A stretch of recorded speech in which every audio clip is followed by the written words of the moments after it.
Viewers, আজকে আমরা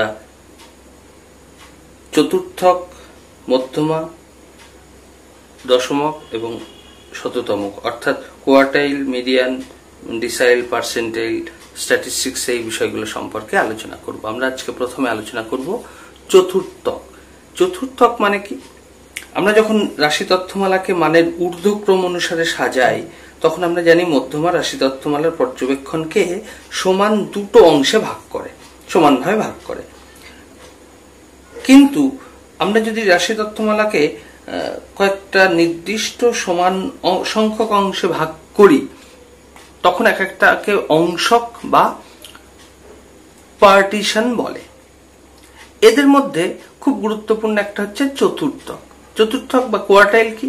যে তিনটে মানের ঊর্ধ্বক্রম অনুসারে সাজালে রাশিমালা, যে রাশিমালাটাকে আমরা সাজালাম, অ্যারেঞ্জড বা সজ্জিত রাশি তথ্যমালাকে সমান চারটে অংশে বিভক্ত করে যে তিনটে মান, তাদেরকে আমরা চতুর্থক বা কোয়ার্টাইল বলি। তাহলে খুব সংক্ষেপে আমরা কি বলতে পারি? যে কোনো তথ্য রাশির সংখ্যাগুলোকে সমান চার ভাগে ভাগ করলে প্রত্যেকটা ভাগকে চতুর্থক বলে। এই চতুর্থককে আমরা তিনটে চতুর্থক থাকবে, আমরা এদেরকে নির্দেশ করতে পারি Q1, Q2, Q3। অর্থাৎ Q1টাকে আমরা বলবো প্রথম চতুর্থক, দ্বিতীয় চতুর্থক Q2 অ্যাকচুয়ালি যেটা হচ্ছে মধ্যমা, এবং তৃতীয় চতুর্থক। এখন এই প্রথমটাকে নিম্ন আর বা লোয়ার কোয়ার্টাইল, আর Q3 বা তৃতীয়টাকে আমরা আপার কোয়ার্টাইলও বলি। প্রথম চতুর্থক বের করার ফর্মুলা হচ্ছে Q1 সমান n, যদি total number of given data হয় তাহলে n+1/4, এই যে তমপদ বা টার্ম, এটাকে আমরা বলতে পারি Q1। Q2 এটা অবশ্যই 2 into n+1/4 টার্ম, বা এটাকে 2-4 যদি কেটে যায় তাহলে আমরা দেখতে পাচ্ছ যে 2 আমরা একবারে যদি লিখি তাহলে n+1/2 এর টার্ম। এইভাবেও আমরা Q2 বলতে পারি। আর একটা হচ্ছে Q3। Q3টা কিভাবে বের করব? Q3 বের করার ফর্মুলা হচ্ছে 3 into n+1/4 টার্ম। যেমন দেখো, আমাদের কিছু মান দিয়ে দিয়েছে, ইন্ডিভিজুয়াল সিরিজ বলে, এরকম মান দিয়ে দিয়েছে। এখান থেকে আমাদের বলেছে চতুর্থক বের করতে হবে, প্রথম, দ্বিতীয়, তৃতীয় তিনটে চতুর্থককে আমাদের বের করতে হবে। তাহলে আমাদের প্রথম কাজ যে তথ্যগুলোকে আমরা মানের ঊর্ধ্বক্রমে সাজাবো, প্রথম কাজ। তাহলে আমরা সলিউশনের জন্য আমাদের ফার্স্ট কাজ হবে যে অ্যারেঞ্জ ইন অ্যাসেন্ডিং অর্ডার, অর্থাৎ মানের ঊর্ধ্বক্রমে সাজাবো। মানের ঊর্ধ্বক্রমে সাজালে সব থেকে ছোট মান কোনটা? 10, তারপরে 18, তারপরে 27, তারপরে 32, তারপরে 45, তারপরে 56, তারপরে 60, তারপর 64, তারপর একটাই মান পড়ে আছে 72। তাহলে দেখো, প্রথম কাজ হচ্ছে আমাদের কটা যে মানগুলো দেওয়া আছে ইন্ডিভিজুয়াল সিরিজে তাদের ঊর্ধ্বক্রমে বা অ্যাসেন্ডিং অর্ডারে অ্যারেঞ্জ করব বা সাজাবো, এবং তারপর আমরা কাউন্ট করে দেখব যে কটি আছে। আমি ক্যাপিটাল N ইউজ করি। 1, 2, 3, 4, 5, 6, 7, 8, 9, নাম্বার অফ ভ্যালুস গিভেন 9। তাহলে এইবার আমার প্রথম চতুর্থক বা ফার্স্ট কোয়ার্টাইলের ফর্মুলাটা কি বলেছিলাম? ফার্স্ট কোয়ার্টাইলের ফর্মুলা n+1/4 টার্ম। তাহলে টার্ম অর পদ, তাহলে n মানে 9, 9 + 1/4 টার্ম বা পদ, তার 10/4, তার মানে 5/10/4, যদি এখানটায় লিখি 10/4 মানে 2.5। তাহলে ফার্স্ট কোয়ার্টাইল হচ্ছে 2.5 টার্ম। এইবার আমরা কাউন্ট করব যে 2.5, তার মানে এটা ফার্স্ট আফটার অ্যারেঞ্জিং, এটা 1, এটা 2 এর টার্ম হচ্ছে 18, এন্ড দেন 0.5 অর্থাৎ থার্ড আর 2 এর মাঝখানে, তাহলে 18 আর 27/2, তার মানে যোগ করলে 18 15 1 2 45/2, তার মানে 22.5। এটা হচ্ছে আমাদের ফার্স্ট কোয়ার্টাইল বেরোলো। সেকেন্ড কোয়ার্টাইল Q2 কত? Q2 আমরা জানি n+1/2, n+1 means 9+1/2, the 9+1/2 that is fifth term। Fifth term কোনটা? 1 2 3 4 5, 5 is 45। আমাদের সেকেন্ড কোয়ার্টাইল হচ্ছে 45। এবার আসি থার্ড কোয়ার্টাইল। থার্ড কোয়ার্টাইল বা তৃতীয় চতুর্থকের ফর্মুলা কি? 3 × n+1/4, তাহলে 3 × n+1 মানে আমরা জানি n মানে 9, 9 + 1 10/4, তাহলে 30/4, 30/4 মানে আসবে 7.5, এত তম পদ বা এত টার্ম। তাহলে 7.5 মানে কি? 7 আর 8, তাহলে আমরা 1 2 3 4 5 6 7, এটা 7 আর এটা 8, তাহলে 7.5 মানে 7 আর 8 এর মাঝামাঝি বাই 2, তার মানে 62। তাহলে আমরা পেয়ে গেলাম ফার্স্ট কোয়ার্টাইলের ভ্যালু পেলাম 22.5, সেকেন্ড কোয়ার্টাইলের ভ্যালু অর্থাৎ মধ্যমাটা পেয়েছি 45, আর থার্ড কোয়ার্টাইলটা পেলাম 62। আমাদের যদি কোয়ার্টাইল ডেভিয়েশন বের করতে দেয়, তাহলে কোয়ার্টাইল ডেভিয়েশন QD, এটা আমরা বলতে পারি বা ইন্টার কোয়ার্টাইল রেঞ্জও বলে, Q3 - Q1/2, এটা হচ্ছে আমাদের কোয়ার্টাইল ডেভিয়েশনের ফর্মুলা। তাহলে আমরা অলরেডি কোয়ার্টাইল ডেভিয়েশন Q3 জানি 62, মাইনাস Q1 আমরা জানি 22.5/2, ক্যালকুলেশন করলেই এখানে তোমরা অটোমেটিক্যালি কোয়ার্টাইল ডেভিয়েশনের ভ্যালুটা পেয়ে যাবে। তাহলে এই ক্ষেত্রে আমরা কোয়ার্টাইল কিভাবে বের করে, কোয়ার্টাইল ডেভিয়েশন কি করে আলোচনা করব, দশমক বা ডিসাইল সম্পর্কে। ডিসাইল কি? ডিসাইল হচ্ছে যে 9টা মানের দ্বারা কোনো রাশিতত্ত্বকে আমরা 10টা সমান অংশে ভাগ করব, তাদেরকেই আমরা ডিসাইলস বা দশমক বলি।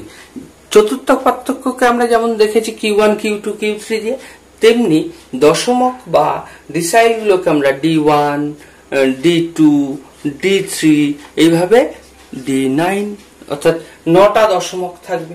তাহলে যে কোনো দশমক বের করতে গেলে আমাদের দশমক বের করার ফর্মুলা হবে, যদি D1 বলি, D1 মানে n+1/10 তম পদ, বা একই রকম D2 সমান n+1/10 2 × টার্ম। তাহলে এইভাবে আমরা সবগুলো T3 D4 যদি কে তম দশমক বের করতে চাই, অর্থাৎ আমরা এটাকে যদি বলি D কে, তাহলে k × n+1/10 টার্ম, এইভাবে আমরা ফর্মুলাটা বলবো। তাহলে আমরা একটা অঙ্ক দিয়ে ব্যাপারটাকে দেখি যে দশমকটা কি করে বের করা যায়। ধরো আমাদের কিছু মান দিয়েছে 10 15 12 16 18 21 20 23 25 30। তাহলে এখানে এই মানগুলো দিয়ে বললো যে সেকেন্ড ডিসাইল আর থার্ড ডিসাইল বের করো, অর্থাৎ আমাকে এখান থেকে D2 আর D3 এই দুটো বের করতে বলছে। তাহলে পরে আমরা কি করব? আমাদের প্রথম কাজ হচ্ছে মানের ঊর্ধ্বক্রমে সাজাতে হবে। তাহলে সব থেকে ছোট 10, মানের ঊর্ধ্বক্রমে যদি সাজাই 10, তারপর দেখো 12, তারপরে 15, তারপরে 16, তারপরে 18, তারপরে 20, তারপরে 21, তারপরে 23, 25, 30। তাহলে আমরা মানের ঊর্ধ্বক্রমে সাজিয়ে নিলাম।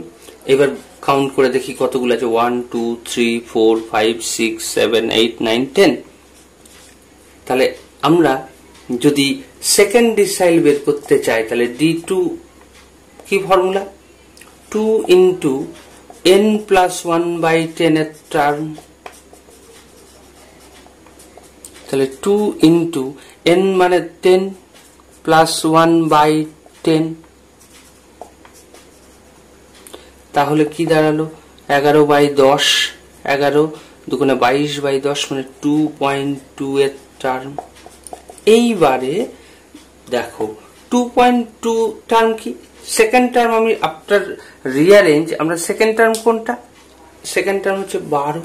তাহলে 2 এর টার্ম আমরা যদি লিখি 2 এর টার্ম প্লাস 0.2, এইবার 2 এর পরে কে আছে 3, তাহলে 3 মাইনাস 2 করতে হবে, অর্থাৎ 15 মাইনাস 12।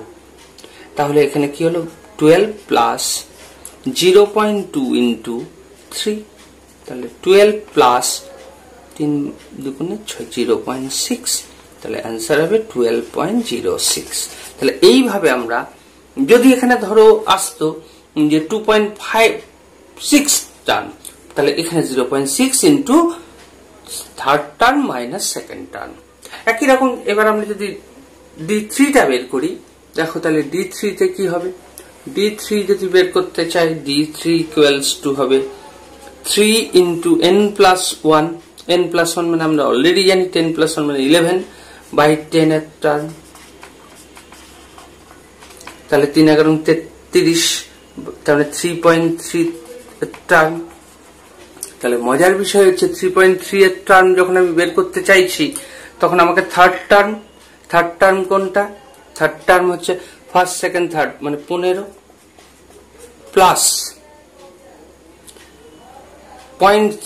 0.3 ইন্টু থার্ড এর পরে কি ফোর্থ টার্ম কি 16, তাহলে 16 মাইনাস থার্ড টার্ম কত 15, অর্থাৎ 15 যোগ 0.3 ইন্টু 1, তার মানে 0.3। তাহলে অ্যান্সার হবে 15 প্লাস যদি 0.3 যোগ করে দিই তাহলে 15.3, 15.3 উইল বি আওয়ার অ্যান্সার।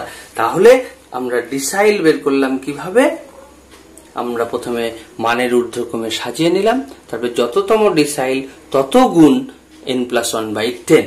এইভাবে আমরা যে কোনো ডিসাইল বের করতে পারি। আমরা শততমক অর্থাৎ পার্সেন্টাইল বিষয়ে আলোচনা করব। পার্সেন্টাইলটা কি, যে 99টা মান পুরো আমাদের তথ্য যে দেয়া থাকবে সমগ্র রাশি তথ্যমালাকে 100টা সমান অংশে ভাগ করবে, যে 99টা মান তাদেরকে আমরা শততমক বলবো। শততমককে আমরা ঠিক P1, যেমন ডিসাইলকে D, কোয়ার্টাইলকে Q, তেমনি আমরা পার্সেন্টাইলকে P1, P2, P3 এইভাবে কতগুলো মান থাকবে 99টা।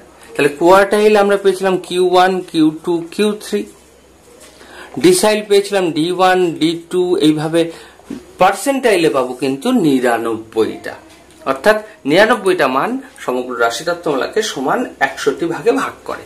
তাহলে এক্ষেত্রে আমরা কিভাবে মানটা বের করব, ফর্মুলা ঠিক একই ফর্মুলায় P1 সমান বেরোবে 1 ইন্টু n+1/100 টার্ম। P2 একই রকম ভাবে P2 বেরোবে 2 ইন্টু n+1/100 টার্ম। তাহলে আমি যদি এইভাবে kth পার্সেন্টাইল বের করতে চাই তাহলে সেক্ষেত্রে কি হবে pk, তার মানে k ইন্টু n+1/100 টার্ম। আমরা একটা নিউমেরিক্যাল দিয়ে ব্যাপারটাকে দেখি। ধরো আমাদের কিছু মান দিয়েছে, আগের মতোই নেই 10, 15, 12, 20, 18, 16, 13, 19, 25, 30। ধরো এই কটা মান দিয়ে দিয়েছে। এবার এখান থেকে আমাদের বললো পার্সেন্টাইল বের করতে হবে। পার্টিকুলার ধরো পার্সেন্টাইল বের করতে হবে P17 বা P70। আমরা এই দুটো দেখবো। তাহলে এইভাবে আমরা 99 পর্যন্ত যে কোনোটাই পরিমাপ করতে পারবো। তাহলে আমাদের ফার্স্ট কাজ হবে ঠিক যেভাবে চতুর্থক বা দশমকের ক্ষেত্রে করেছি, মানের ঊর্ধ্বক্রমে সাজাতে হবে। সাজালে সব থেকে ছোট 10, তারপরে 12, তারপরে 15, সরি তার 13 আছে, 13, তারপরে 15, তারপরে 16, পরে 18, তারপরে 19, তারপরে 20, তারপরে 25 আর সবশেষে 30। গুনে দেখো 1 2 3 4 5 6 7 8 9 10। এখানেও 1 2 3 4 5 6 7 8 9 10। তাহলে ঠিক আছে, n = 10। তাহলে আমাদের ফার্স্ট কি বলেছি, P17 বের করব। তাহলে P17 মানে হচ্ছে 17 ইন্টু n+1/100 টার্ম বা তম পদ। তার মানে 17 গুণ n মানে 10 যোগ 1, একবারে করে দিই 11/100 এর টার্ম। তার মানে কি দাঁড়ালো, 17 17 18 187/100। তার মানে 1.87 টার্ম। তার মানে দেখো না 1 না 2, তার মাঝামাঝি। তাহলে ফার্স্ট টার্মটা কি, ফার্স্ট টার্মটা সাজানোর পর পেয়েছি 10। তাহলে 10 প্লাস 0.87 ইন্টু, এইবার আমাকে কি করতে হবে, দ্বিতীয় টার্ম কত মাইনাস প্রথম টার্ম। তার মানে 12 মাইনাস 10। তার মানে 10 প্লাস 2 7 14 হাতে 1 8 17 1.74। 2 দিয়ে এটা গুণ করলে, তার মানে যোগ করে দিলে কত হচ্ছে 10 11.74। এইটাই হয়ে গেল আমাদের 17তম দশমক। একই রকম আরেকটা আমরা দেখতে চাইছি 70। তাহলে 70 এর ক্ষেত্রে একই ফর্মুলা। 70 এর ক্ষেত্রে হবে 70 গুণ n+1/100। তাহলে 70 গুণ n+1 মানে আমরা অলরেডি জানি 11/100, 11/100 এর টার্ম। তার মানে 77/10 মানে 7.7 টার্ম। এইবার দেখো 7.7 টার্মটা কেমন আসে।